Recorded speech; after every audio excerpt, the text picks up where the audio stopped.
So,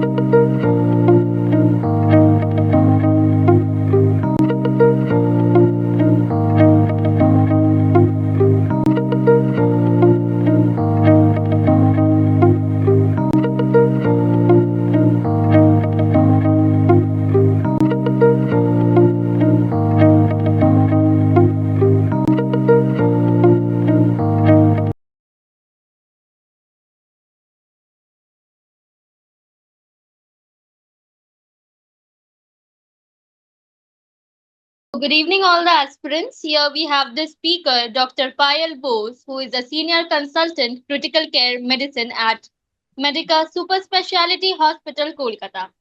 Ma'am, you can take over. Thank you. Hi everyone, I am Dr. Payel Bose, and today I am going to discuss with you about the topic environmental hazard and toxicology. So, as we all know that for EDIC there are certain topics which are really very important, like drowning, burns, thermal disorders, electrical safety and injuries, envenomation. But however, ballistic injury and also a little bit about biochemical terrorism, background of knowledge about these topics are required.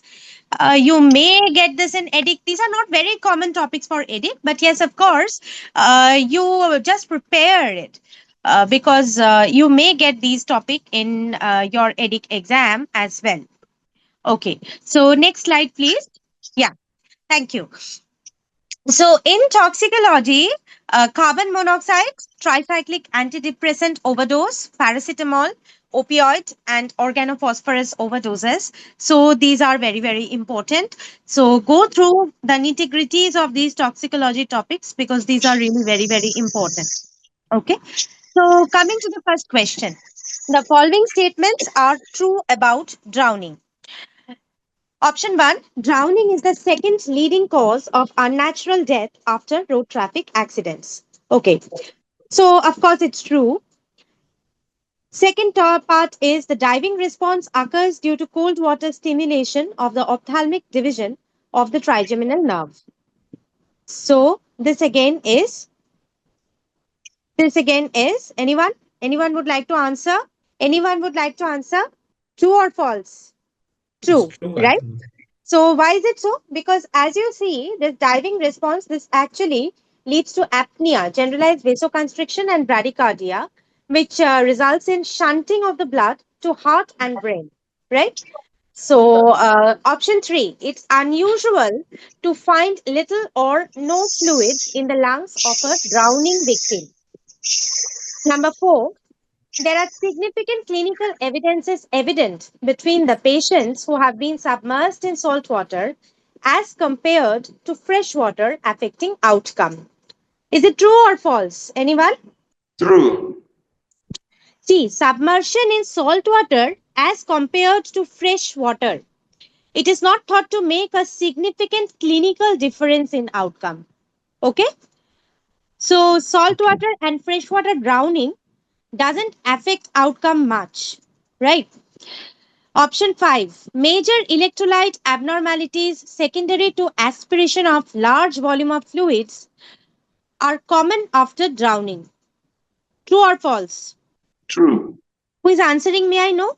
Dr. John, Okay. I think it's So, true. see It's false, actually. what it is false. It is false actually. You see, major electrolyte abnormalities secondary to aspiration of large fluid volume in patients with drowning. So this is actually rare unless the drowning occurs in extremely electrolyte rich liquids. Otherwise, it doesn't affect much. Okay. Next slide, please. The next slide, please. Okay. So coming to a little bit about the epidemiology of drowning. As we know that it causes an estimated 4 lakhs, 40 lakhs of deaths worldwide per year. And of this, 4,000 are reported from the USA in itself and also rest from Australia, where whichever countries where people are very fond of water sports and all those things, they are associated with incidences, unfortunate incidences of drowning. Alcohol and drug intoxication is also associated with up to about 40% of adolescent drowning. And other risk factors definitely include epilepsy, trauma, then cardiopulmonary disease. Next slide. So, coming to the pathophysiology of drowning, voluntary apnea and reflex responses occurs upon submersion. As already I have discussed, the diving response. No? This occurs because of stimulation of the ophthalmic division of the trigeminal nerve, right? And after airway immersion, what happens? There is a breath holding leading to laryngospasm. And there is, because of this laryngospasm, there will be hypoxia with hypercarbia, type 2 respiratory failure, and also there would be the relaxation of the airway reflexes, which are protective. And therefore, the patient actually gets apneic secondarily, and ultimately, the blood is shunted. Okay, and there is loss of consciousness. Now, next slide, saltwater versus freshwater aspiration. What we find is the hypertonic saltwater was drawing fluid into the pulmonary interstitial space, which was thought to result in hypovolemia, hypernatremia, and hemoconcentration, as well as pulmonary edema. Conversely, after freshwater aspiration in dogs, minimal volume of fluid were retrievable from the lungs. The hypotonic water was absorbed into the circulation, and the pulmonary edema here was because of hypervolemia, dilutional hyponatremia, and also hemolysis with removal of the surfactants. Clinically detectable differences in the pattern of lung injury is observed. Both types actually reduce the pulmonary surfactant quality and function, okay, causing pulmonary edema and hypoxia by collapse, atelectasis, and shunting. So overall, the mechanism might be slightly different because of these fluid shifts, but both in the ends lead to problem with pulmonary surfactant quantity and function. Understood? Causing pulmonary edema, hypoxia because of lung collapse, atelectotrauma because of VQ mismatch, shunting. And as I have already discussed, the differences in the electrolyte disturbances would not be clinically relevant till the drowning occurs and there is aspiration of massive electrolyte rich fluids. Okay. Now coming to the next slides, water contaminants. This also leads to certain changes in the trajectory of the drowning patients. In freshwater, gram-negative bacteria is predominant, along with anaerobes and staph, fungi, algae, and protozoa species. Aeromonas species are ubiquitous waterborne bacteria. They can be responsible for severe pneumonia as well. Now, another important thing is about the drowning in cold water. Drowning in cold water actually results in cold shock responses. Uncontrollable hyperventilation and reduction in maximal breath holding times results in vasoconstriction, tachycardia, hypertension. That is a sympathomimetic responses. Okay. This in turn leads to increased myocardial oxygen consumption and thereby leads to cardiac problems like cardiac arrhythmias. Along with that, there is also some motor incoordination. Hence, even if someone is a very seasoned swimmer, because of these features can drown easily in icy cold waters. So drowning is a domain and drowning in cold water actually this increases the problems manifold. So how do you manage cases of drowning? You need to know the BLS, basic life support, respiratory support, cardiovascular support. That is ABC in short, right? Along with cerebral protection. You have to remember this as well, right? Now, coming to the next slide, that is what are the predictors of death or severe neurological impairment after submersion? At the site of immersion, if the duration is more than 5 minutes, delay in commencement of CPR is more than 10 minutes, prognosis is bad. In the ED, if you find the GCS3 and fixed dilated pupils, that is, gross or severe neurological damage has already occurred. And in the ICU, yes, of course, GCS less than 6, pH less than 7, no spontaneous purposeful movements and also abnormal brainstem function is noted 48 hours after immersion. And abnormal CT scan noted within 36 hours of submersion. Okay, right. So coming to the next slide. Okay, protective hypothermia usually occurs. True or false? Anyone? Protective hypothermia usually occurs. True or false? True. True. Usually occurs. See, in EDIC, what is important is you have to find out if even a phenomena occurs, whether it is very common or not. Submersion in icy water, it may lead to protective hypothermia. Okay, but this is not common. Diving reflex is thought to occur because of cold water stimulation of the ophthalmic division of the trigeminal nerve. And as I have already mentioned, that there is apnea, vasoconstriction, bradycardia. So, option number 2 is true. Okay. But option number 1, that is protective hypothermia occurs, but this is not very common. So, usually, this actually makes your option true to false. Right. So, option number 3. If hypothermic, the arrested drowned patient should be kept cool during resuscitation as this improve neurological outcome. What do we do? Patient should be kept cool during resuscitation or not? Yes or no? Yes or no? Option 3, true or No. false? Yes. True. No. False. False. Okay, why should it be false? Because attempts should be made to raise the body temperature of the hypothermic patient. Okay, because if you consider 5H and 5T, hypothermia is even also a cause that ROSC is delayed. ROSC means resuscitation of spontaneous circulation, right? So, if a patient is hypothermic, first your patient needs to be achieved ROSC, right? Resuscitated. Once your patient gets Yeah. resuscitated, once ROSC is achieved, then you follow this rewarming targets. Okay, that is previously it was therapeutic hypothermia, but now it is targeted temperature management, right? Okay, Yeah. so during resuscitation, please do not keep the patient cool, right? You first raise the temperature. Once ROSC is achieved, then you target for TTM.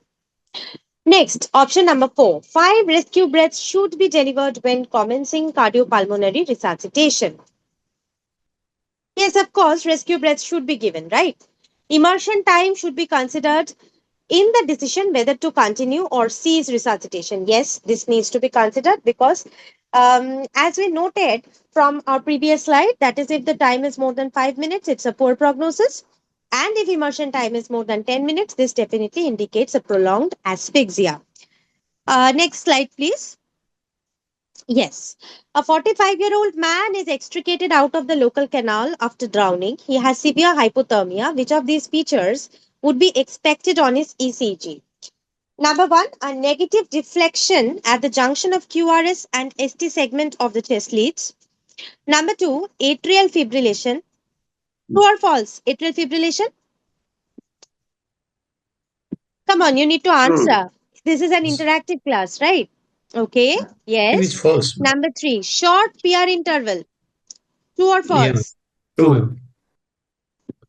Short PR interval. PR interval gets prolonged in Prolonged. Yes, hypothermia, prolonged. Yeah. right? Yeah. Bradyarrhythmia. True or false? True. True. Ventricular ectopics. True. Next slide, True. please. Yes. So hypothermia lead to what? What are the ECG changes of hypothermia? Yes. Go through this bradycardia, like sinus, bradycardia, AV block, AF with SVR, junctional rhythm. There is Osborne or J waves, Osborne J wave. artifacts. Yes, artifacts due to shivering, prolonged PR, QRS, and QT interval, ventricular ectopics, cardiac arrest due to asystole, ventricular fibrillation, or ventricular tachycardia. Next slide. Now, what is Osborne or J wave? It is the convex positive deflection at the junction of the QRS complex and ST segment. So remember, the first option, it was negative deflection. So that's why it was false, right? Okay.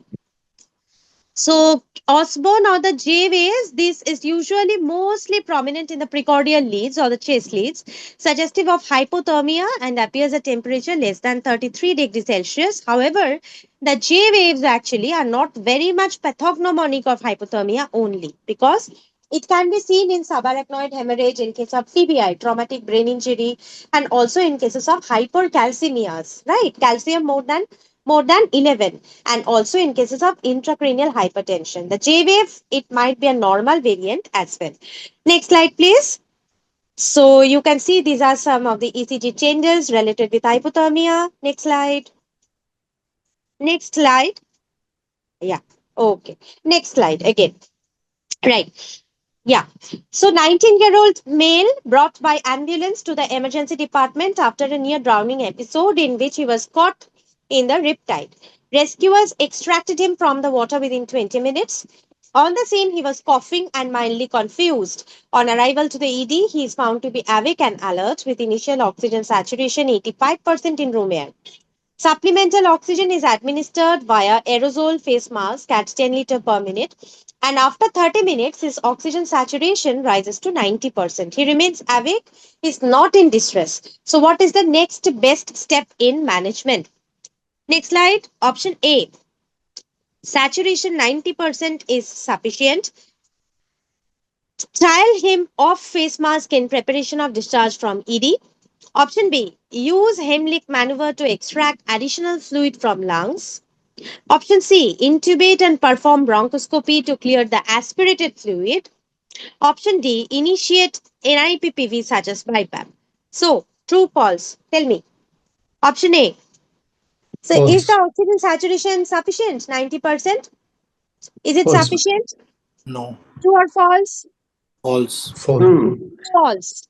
False. Hmm. Why? Because we need to target oxygen saturation around 94%. Okay.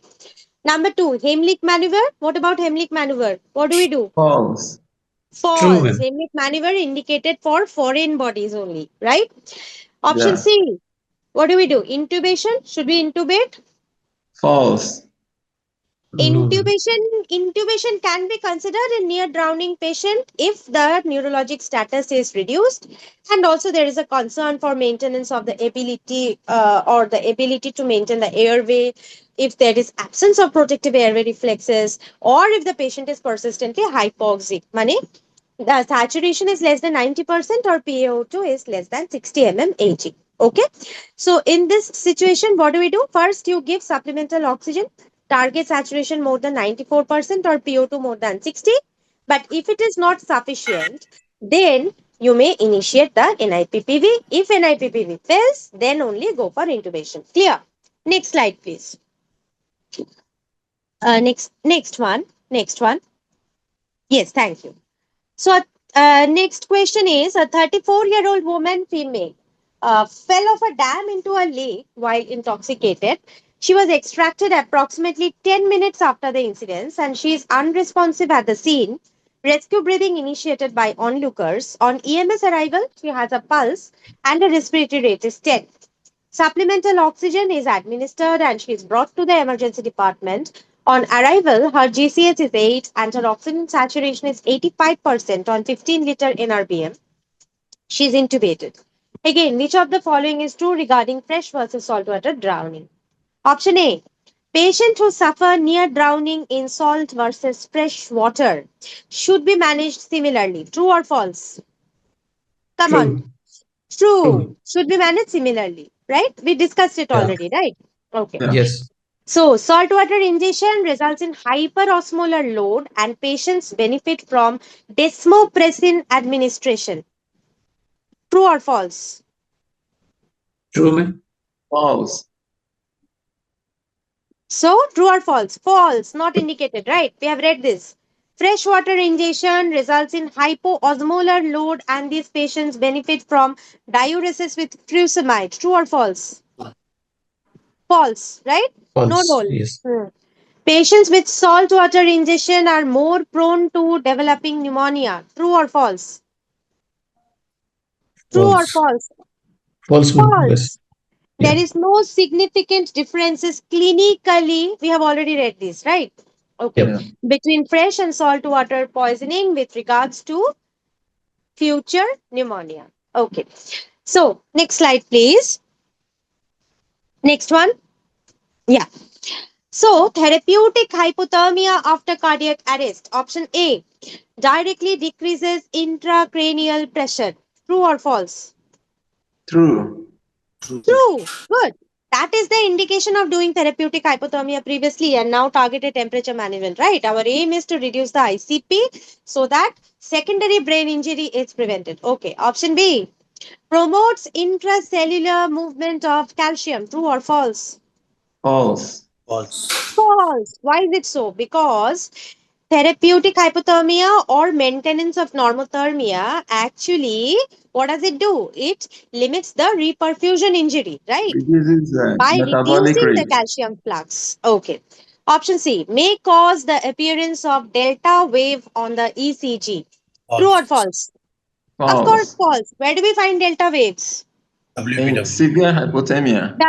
No. WPW syndrome. WB Delta syndrome, waves yes. seen in WPW syndrome, right? In hypothermia, we discussed already, right? J Osborne. waves Yes. or Osborne waves. And that too, J waves or Osborne waves are not pathognomonic of hypothermia, found in other situations as well. Okay. So option D, the aim is to achieve a core temperature of 32 to 34 degrees Celsius for 12 to 24 hours. So true or false? False. Yes. So if it was 34. before 2015 criteria, this would have been true. But now, with the recent modification, it has been found that this therapeutic hypothermia is no longer existing. Na? Now we are telling that keep the temperature between 32 to 36 degrees Celsius at least 24 hours post cardiac arrest. But see, look at this. So this MCQ was about therapeutic hypothermia, right? So yes, if it was therapeutic hypothermia, then this option D would be true. But now we do not follow therapeutic hypothermia. We do targeted temperature management. Okay. Option E should only be used in those whose initial rhythm was ventricular fibrillation or ventricular tachycardia. True or false? True or false? True. True. Absolutely. Next slide. Next one, please. Thank you. Regarding temperature management following cardiac arrest, option 1, mild hypothermia or normothermia improves neurological outcome. True or false? Of course, true. Goes without True. saying, right? Yeah. Option 2, 32 to 34 degrees Celsius is the recommended target temperature. True or False. false? False. False. False. Okay, True. so here again 32 to 34 degrees Celsius, it was previously true, but now it is keep the temperature and target rewarming 32 to 34 degrees Celsius. Now it is for 24 hours, right? As option 3, fever may adversely affect neurological outcome. True or false? True. True, True. absolutely true. Our aim is to avoid True. hyperthermia. Okay. TTM trial showed a target Yeah. temperature of 33 degrees Celsius to be associated with increased patient harm. True or false? False. Yes. There was no harm with target temperature of 33 degrees Celsius as compared to temperature with 36 degrees Celsius in TTM trial. Prognostication after out of hospital cardiac arrest is not affected by cooling. True or false? False. Prognostication. See, look at the option. Prognostication after out of hospital cardiac arrest is not affected by cooling. Sorry. What does cooling do? Cooling suppress the neurological manifestations, like Yeah. cooling will suppress any seizure activity. Okay. So therefore, for prognostication, definitely you have to wait for 72 hours from the time of rewarming, and then only you can prognosticate the patients, right? Okay. Next slide, please. Yeah. Therapeutic hypothermia. So option 1. Shivering increases oxygen consumption by 40 to 100%. True or false? True or false? True. True. Yes. 40 to 100%, it increases the myocardial oxygen consumption or the MVO2. Even literatures have shown that it can increase the MVO2 to up to about 300%. Okay. So option 2 can cause insulin resistance. True or false? True or false? See, True. hypothermia, yes, true. Why? Because hypothermia also, it's a stressful situation. Any stressful situation in the body can stimulate insulin resistance. Okay. So that is why this option is true. Option 3, cooling reduces metabolism by 30% per 1 degree Celsius below 37 degrees Celsius. False. False. How much is the metabolism reduced? 12%. 1 I degree think Celsius for 1 degree 10, Celsius below 37 degrees 5%. Celsius. Huh? 10 to 12. 7 to 10%. Please remember 10%. Q10. Okay.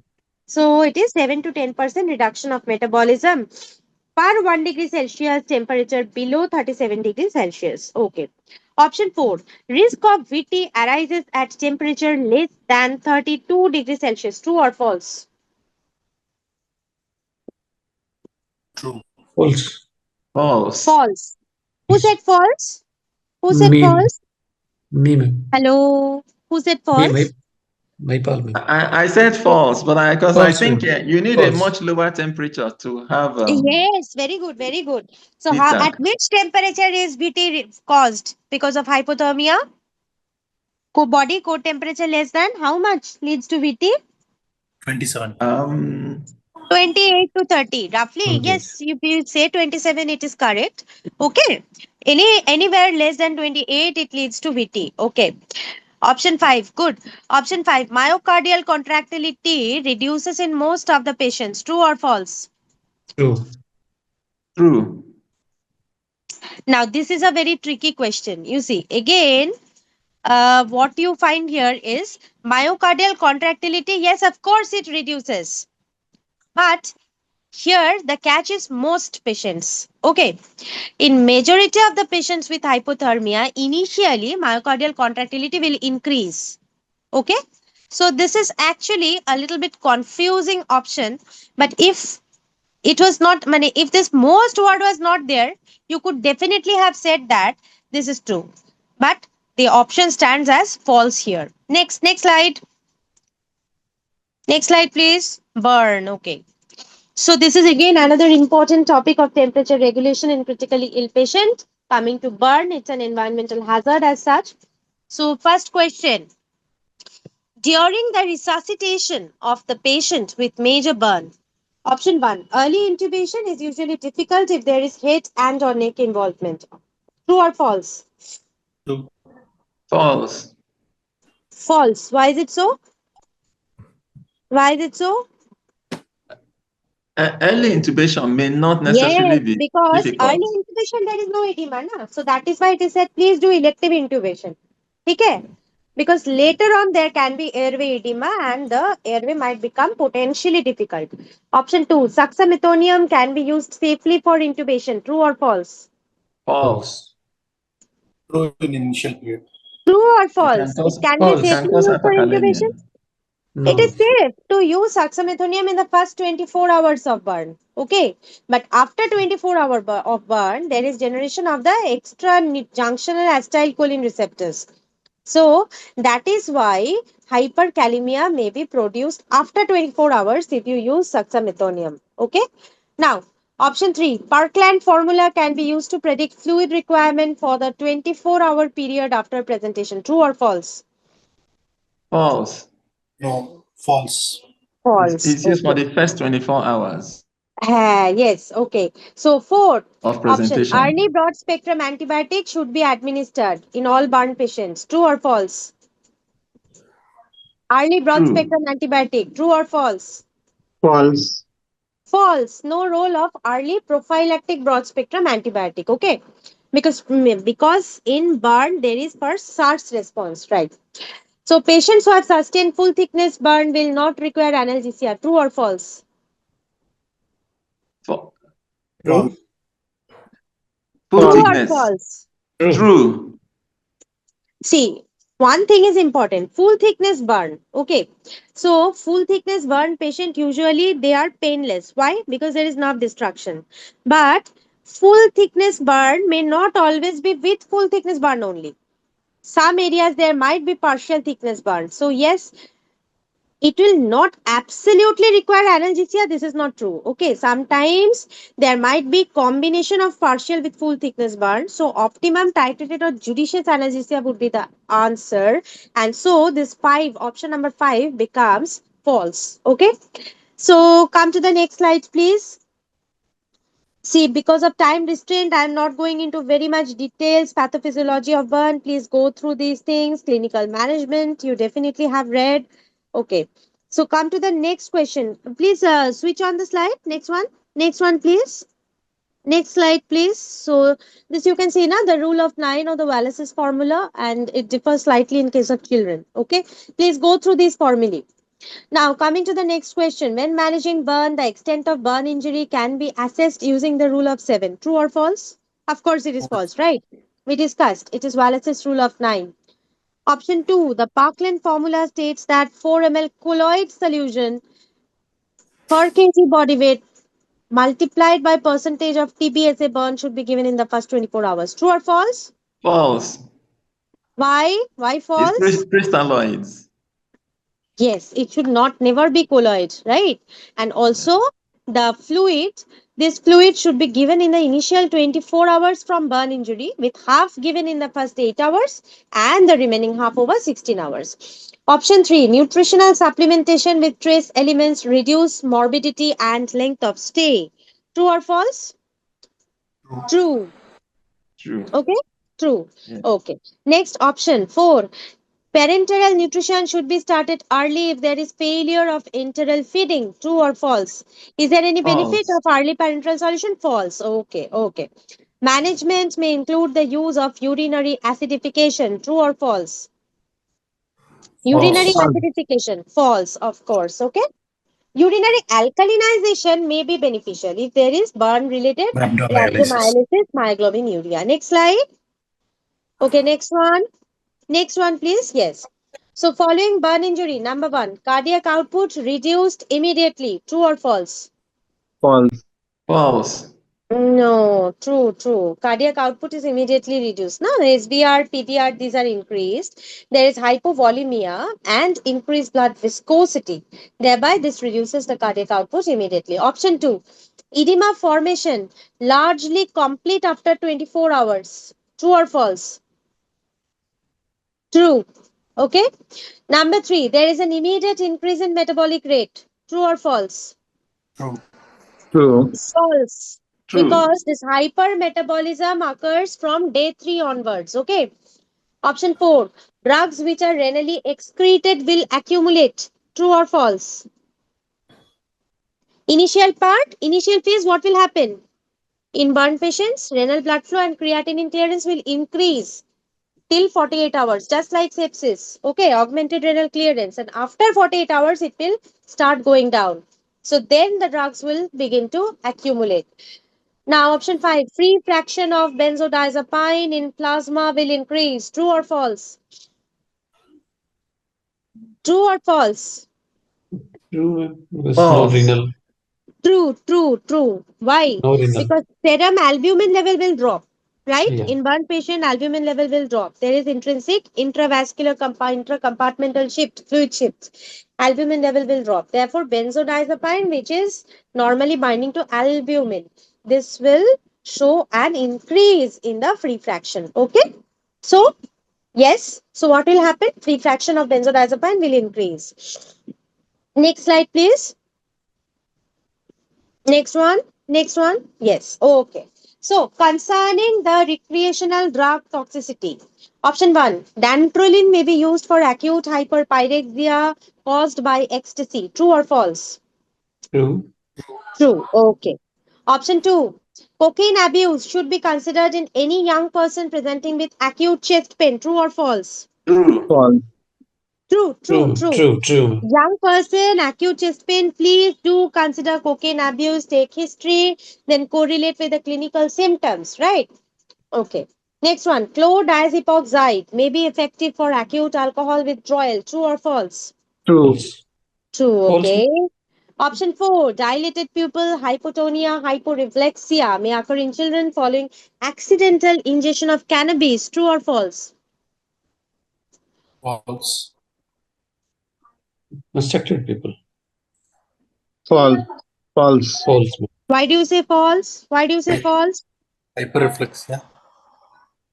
Hyporeflexia, dilated pupil. Yes or no? Cannabis? Yeah, there will be no. Okay. So, okay, option 5. Methadone toxicity associated with peripheral vasodilatation. True or false? Methadone toxicity. Peripheral vasoconstriction. Okay, so this is false. Okay, next slide, please. In relation to oxygen toxicity. Excuse me, Next ma'am. slide, What about please. true, ma'am? Is it Yeah, true or yeah, yeah, false? yeah. No, no, no, no. The previous one. The previous slide, please. The slide before that, please. Yes, yes, yes. In relation to Excuse me, ma'am. oxygen toxicity. Okay. Yeah, the following statements are true. Option 1. Paul Bert effect is seen with prolonged exposure to high inspired oxygen. True or false? True. True. True. Okay. So what happens in Paul Bert effect? Anyone? What happens in Paul Bert effect? It's a neurotoxicity. Yes. What will be the Cerebral oxygen manifestation? neurotoxicity. What will be the manifestation in the patient? Is the raised intracranial pressure from Yes. And also, raised what that. else? What else? Convulsions or seizures. Yeah. Right? Okay. Yeah. Option 2. Lorentz Smith Yeah. effect can occur during diving at high pressure of more than 3 atta or 3 atmospheres. True or false? True. False. False. Why do you say false? I don't know. Lawrence Smith effect. I'm not sure it's. Lorentz I Smith don't know it effect to be. again is a manifestation of oxygen toxicity. Okay. So pulmonary manifestation of oxygen toxicity is Lorentz Smith effect. It occurs at a atmospheric pressure of more than 0.5. Right. So the manifestation is more or less similar to ARDS like feature. Okay. Retinopathy of prematurity is solely due to high inspired oxygen. True or false? True. False. True. Acha, why do you say false? Why do you say false? You are correct. Retinopathy of prematurity is not solely due to high inspired oxygen. So, if you say false, there must be some other reasons, no? Yeah. Others, please answer as well, no? Where are the other participants? We don't know. We don't know if there's any other thing that can cause Yeah, retinopathy it of. can cause. Dr. Tanveer, Uh, are you I have there? yes, ma'am. I have no idea, but I think there's other causes also that causes. Yes. Yeah, There ma'am. are other causes, huh? Even Okay. in low birth weight infants, right? Or Yeah. in infants who have already got some bleeding in the brain, or if there is some infections, necrotizing enterocolitis, these infants can also develop retinopathy of prematurity. There is actually this was previously known as retrolental fibroplasia. Actually, there occurs retinal neovascularization, bleeding, scarring, and also retinal detachment with visual loss. So this is the false option. Now, option 4. Surfactant and maternal steroids have lowered the incidence of bronchopulmonary dysplasia in the neonates. True or false? True. True, true. Absolutely true, right? Okay, so what steroids do we use? Which steroid do we use? Beta-methasone. Methylprednisolone. Betamethasone. Okay, okay. Betamethasone. Yeah, yeah, yeah. Okay. So, option 5. Free oxygen radicals result in progressive reduction in lung compliance associated with interstitial edema and fibrosis. True or false? True. True. True, True. true. Okay. Okay. Thank you. The next slide, please. Good. If you answer now, it's good because this is an interactive discussion, right? Okay. So, concerning digoxin toxicity, the following statements are true. Number 1, diltiazem can elevate the digoxin level. True or false? False. False. False. True or false? False. No.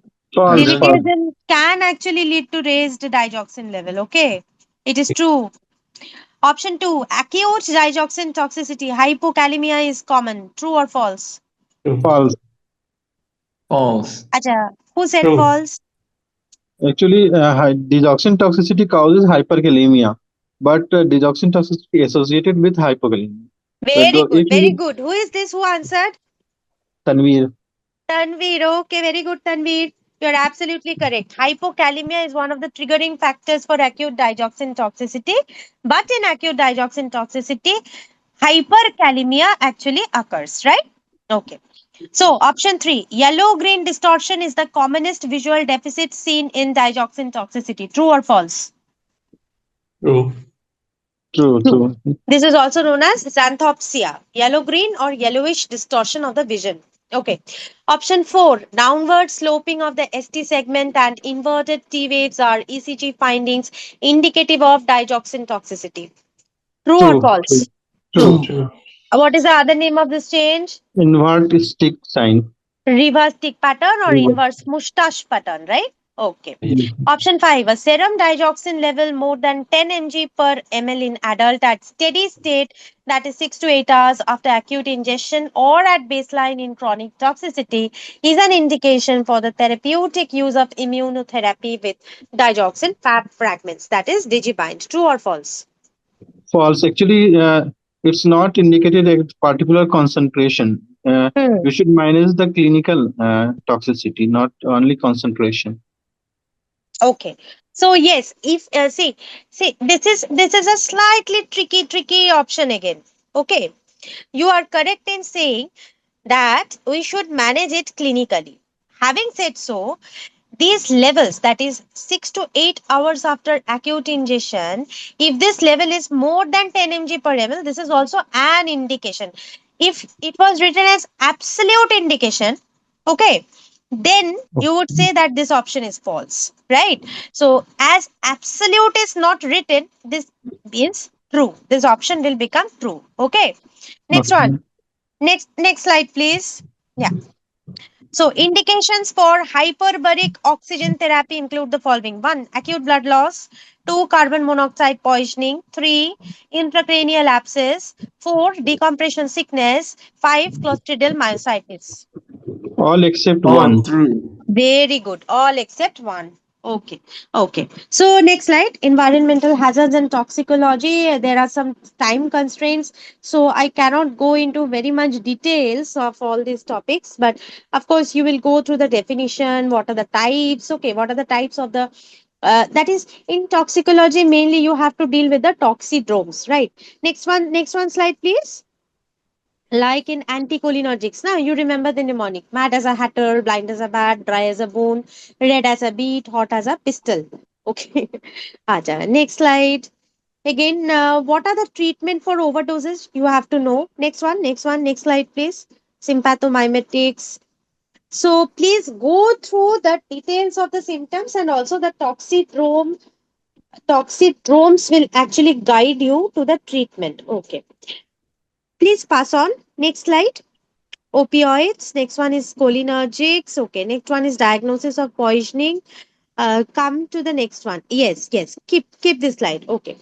So you see toxidromes. What are these? These are the constellation of syndromes or the symptoms which actually are indicative of some features together which suggest a particular poison. Like coma with dilated pupil, divergent squint, tachycardia, increased muscle tone, increased reflexes, and extensor plantars indicate TCA. Coma with hypotension, respiratory depression, and reduced muscle tone indicates barbiturates, clomethazole, benzodiazepines with alcohol, or severe TCA overdose. Okay. Next, coma with slow respiration and pinpoint pupil. Pinpoint pupil, typical of opioid overdose. Next one, tinnitus. See, tinnitus is important, deafness is important, triple acid base disorder is important, hyperventilation, along with certain sympathomimetic manifestations like sweating, nausea, tachycardia. So, if these are there, please think of salicylate. So, tinnitus will give a ring in your brain. Also, this can be salicylate, hyperventilation, triple acid base disorder. Okay. Next one, agitation, tremor, dilated pupil, tachycardia. So this indicates towards amphetamines, ecstasy, cocaine, sympathomimetics, then tricyclic antidepressants or SSRIs. Right. So next slides, please. So you need to assess and monitor the patients. Next slide, please. And also coming to what, that is carbon monoxide overdose. There are certain features you need to know from where carbon monoxide toxicity might occur. So next slide, please. Next slide, please. Next one. Next one. Yeah. So the sources, if you see water heater, stove, barbecue, furnace, any vinet. No, the one previous to that. The slide previous to that.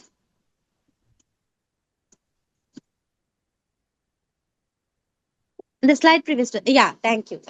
Okay.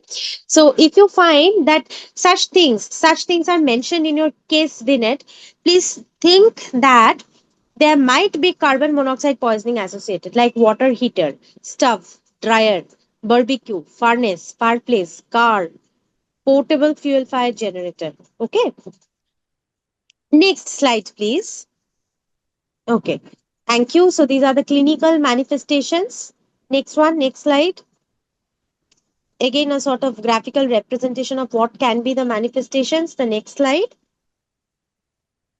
Next slide. Yes. So you see, no, the previous one. Just previous one. So you see in, yes, this one. Thank you. So these are the classical signs. Cherry red skin after exposure to high level of carbon monoxide. Fundoscopy finding, if you find bright red retinal vessels, retinal hemorrhage, papilledema, all these indicates cerebral edema. Okay. And chronic exposure also produce these symptoms. Along with that, there might be loss of dentition, gradual onset of neuropsychiatric manifestations, or simply recent impairment of cognitive ability. Okay. Okay. Next slide. As we all know that carboxyhemoglobin, it's guided by the presence of the co-oximeter. So pulse oximeter would not give you the accurate diagnosis. Right. Next slide. Okay. Next one. Next one. So these are some of the CT and MRI findings related with carbon monoxide overdose. Here, actually, the globus pallidus area of the brain is commonly affected. There are some white matter changes along with also A, B, C, D, E. Please go through hyperbaric oxygen therapy as well, right? Next slide. Yeah, the next one. Yeah, hyperbaric oxygen therapy. How does it work? And what are the indications of hyperbaric oxygen therapy? Next slide, please. Yeah, indications. Indications, what are the relative indications? Carboxyhemoglobin level more than 25%. But in pregnant women, this level goes down to more than 20%. More than 20% pregnant women go for HBOT. If there is coma or loss of consciousness, seizures, focal neurologic deficit, if there is any evidence of end organ ischemia or severe acidosis with pH less than 7.15. Okay, next slide. Right. So, yeah, the next slide. Next slide, please. Yeah, thank you. So, in a patient with carbon monoxide poisoning, options A, carbon monoxide is directly toxic to the lungs. True or false? False. False. Okay. So, no direct toxicity to the lung. The main problem, why does it occur? Main problem is because of its irreversible binding to hemoglobin, myoglobin, and mitochondrial cytochrome oxidase, right? And the action mainly on the hemoglobin oxygen dissociation curve. So, this ODC curve will be shifted to left. True or false? True. True. So, option C, arterial PO2 will drop, simulating the aortic and the carotid bodies. True or false? True.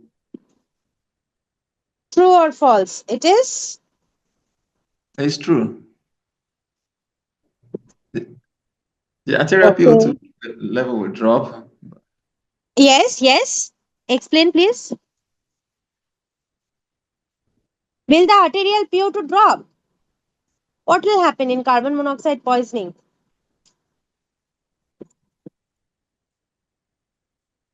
Someone is telling false. Who is telling false? Bilal, I find, right? Dr. Bilal.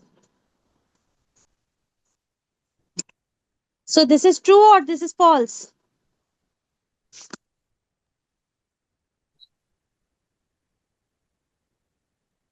%95 hemoglobin if saturated by carbon monoxide, then Hmm?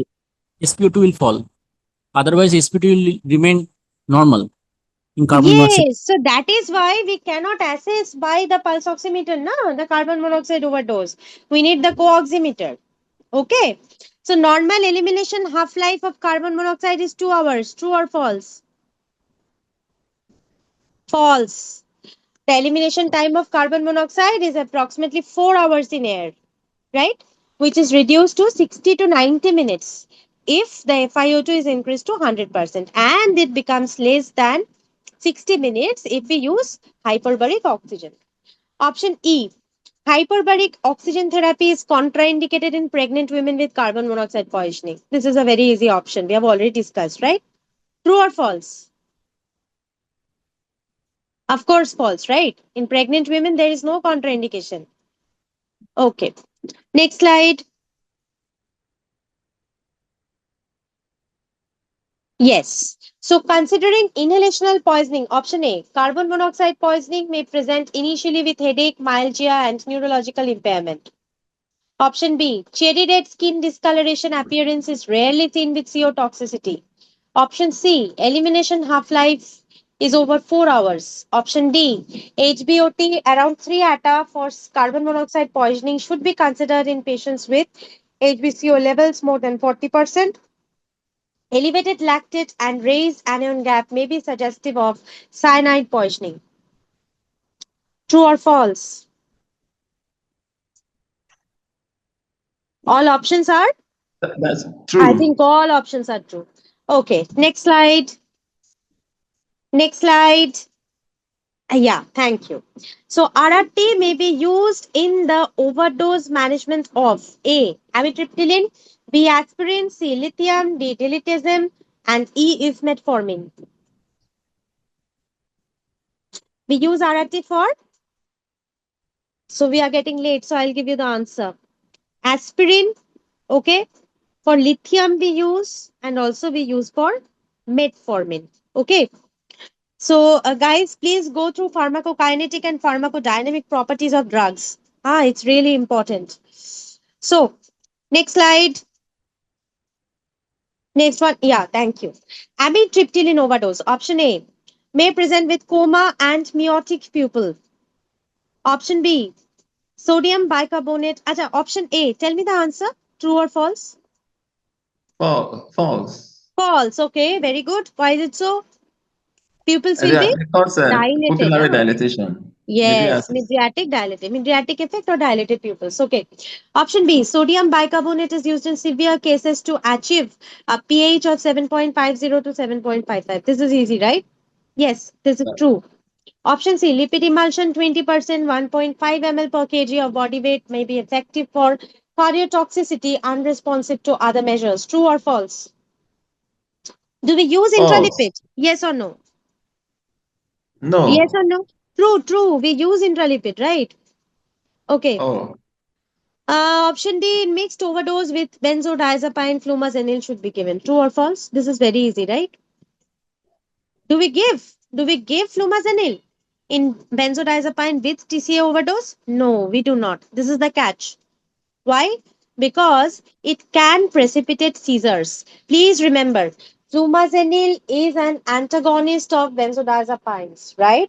But flumazenil is contraindicated in cases of chronic benzodiazepine overusage and in cases of combined toxicity of benzodiazepine with tricyclic antidepressant, because in either cases if you use flumazenil then the patient might have seizure.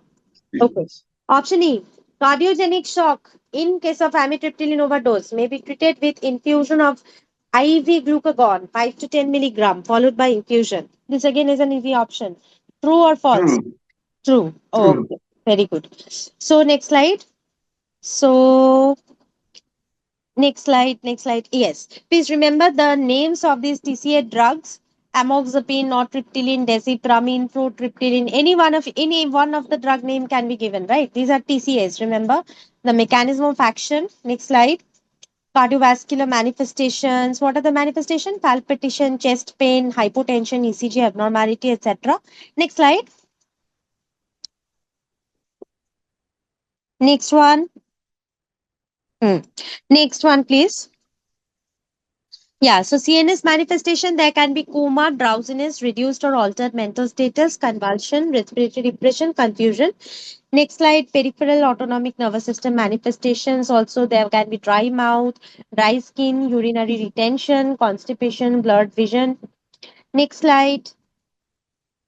These are the physical examination findings. And next one, next two slides are important actually. ECG manifestations. Yeah. You see, these are the ECG manifestations. There can be Brugada pattern as well in tricyclic antidepressant overdose. Okay. Next one, next slide. And management also, please go through the indications of sodium bicarbonate. And main thing is you have to maintain the ABC. That is airway breathing circulation. If there is convulsion, what do you use? Diazepam, benzodiazepine, phenytoin, phenobarbital infusion. In cases of hypotension, initially you start with vasopressors like norepinephrine, phenylephrine. And if it's refractory, you can go for sodium bicarbonate or glucagon. Next slide, please. Okay. So you see this Brugada pattern ECG can also be seen in TCA overdose. Okay. Next slide, please. Yeah. Next one. Hmm. So in relation to paracetamol overdosages, option A, N-acetyl parabenzoquinoamine is produced by glucuronidation of paracetamol in the liver. True or false?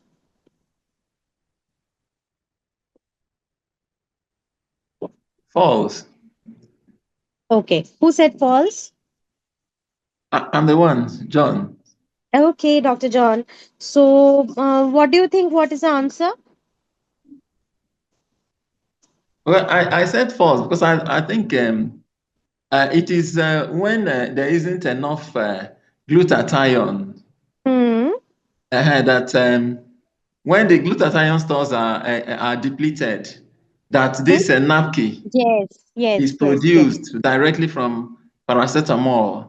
Hmm. Okay, so actually, what happens is glucuronidation. Yes, of course, it is the main pathway of acetaminophen metabolism. Okay. After that, there comes sulfation and also oxidation. So this NAPBQI, it is actually a reactive metabolite, right? So which is produced from the Yeah, oxidation of the that's right. cytochrome isoenzymes, right? And this one is detoxified by the glutathione pathway. So if there is glutathione depletion, then this will lead to NAPBQI production in excessive amount. Okay. So option B, plasma paracetamol level at or above 100 mg per liter at 4 hours and 15 mg per liter at 15 hours after ingestion warrant treatment. Okay, can any one of you name the nomogram which is used in case of the paracetamol toxicity? Romac Matthew. Yes, very good. So can you be a little bit louder? Romac Matthew. Rumac Matthew nomogram. Okay. So Rumac Matthew nomogram. So what is it actually used for? This will give the answer to your question. What is the Rumac Matthew nomogram used for? For paracetamol toxicity, right? So what does it do? It's used to determine if the patient will benefit from N-acetylcysteine Yes, yes, yes. So detoxification. it actually plots the serum concentration of acetaminophen against the time since ingestion in order to predict whether the patient has had a possibility of developing hepatotoxicity or not. And also this helps in the decision making on the part of the clinician whether to proceed with N-acetylcysteine treatment or not. So it's a logarithmic graph, okay, which starts 4 hours after ingestion. Why 4 hours? Because it is roughly the time the absorption of acetaminophen is considered to be completed. Okay. So usually what happens is at 4 hours, if the concentration is roughly around 100 to 150, then this warrants treatment. Okay. So next option is The toxicity nomogram, is it reliable in case of staggered overdose? Yes or no? Staggered overdose, yes or no? No, it will not be reliable.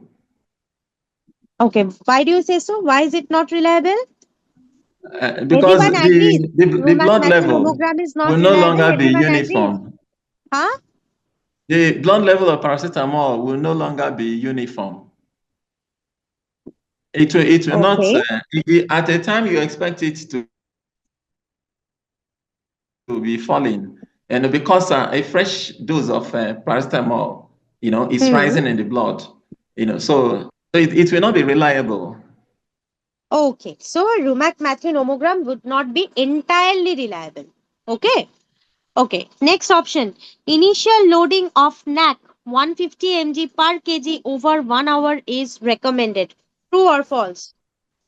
False. I think it's over 15 minutes or 4 so. hours. Dr. Bilal, you said false, na? So what is the dose? Ma'am, I think 150 it mg is per 3 kg per hours. hour for 4 hours. It's an honest request for everyone. Please do not make any mistake with paracetamol overdosage, huh? Because acetaminophen overdosage in India we do not find it much, but acetaminophen overdosage in Europe is common. Okay, so mucinex dosing also you need to know properly. So what is the dose in PCM toxicity? It is 150 mg per kg in 200 ml 5D over 1 hour, 15 minutes to 1 hour. Okay. Then 50 mg per kg in 500 ml fluid, mainly dextrose only, for 4 hours. Then 100 mg per kg in 1 liter dextrose for 16 hours. So total 17 hours regime. So first 1 hour initial loading NAC 150 mg per kg, true. Okay. Option E, hypersensitivity is a contraindication to NAC. True or false? If it does occur, of course, it should be. Yes, hypersensitivity to any drug is contraindication to administration of that drug. Okay. Okay. So we had discussed more or less the questions. So wish you all the very best for your upcoming EDIC examination. And I hope this class would be of some help. Do you have any questions? Any one of you? Any questions? Do you have? Ma'am, actually, the we need the explanation, ma'am. Actually, we are this. Which one? Which one explanation? Oh, you need the explanation means you need the write up, right? The Yeah, slides, ma'am. right? Right up. Actually, it's a I little have faster, so actually we can. shared with Sana Fatma. She can share it with you guys. Okay, ma'am. Okay. Yeah, Yeah, yeah, please. yeah. Okay. Thank you, ma'am. Okay. Thank you, everyone.